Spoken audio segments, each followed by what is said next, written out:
എന്ത് സംഭവിക്കും? നമ്മൾ നേർവഴിക്ക് പോകാതെ തെറ്റുകൾ ചെയ്യും.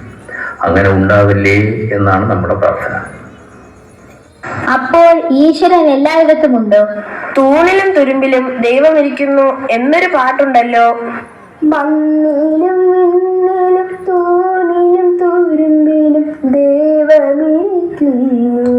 അവൻ കരുണാമയനായി കാവൽ വിളക്കായി കരളിലിരിക്കുന്നു. കൊള്ളാം, ശരിയാണ് മക്കളെ. ഈശ്വരൻ ഈ പ്രപഞ്ചം മുഴുവൻ നിറഞ്ഞ് ഇരിക്കുന്നു. അതുകൊണ്ടാണ് അകവും പുറവും തെങ്ങും എന്ന് മഹാഗുരു പറഞ്ഞിട്ടുള്ളത്. പല പല ഈശ്വരന്മാരുണ്ടോ അപ്പൂപ്പ? ഇല്ല മക്കളെ, ഗുരു എന്താണ് പറഞ്ഞു തന്നിട്ടുള്ളത്? ഒരു ജാതി, ഒരു മതം, ഒരു ദൈവം മനുഷ്യന്.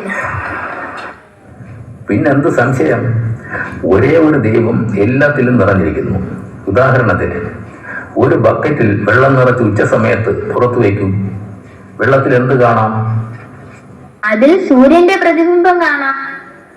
ഇനി കുറെ അധികം ബക്കറ്റുകൾ നിറച്ച് വെള്ളം വെച്ചാലോ?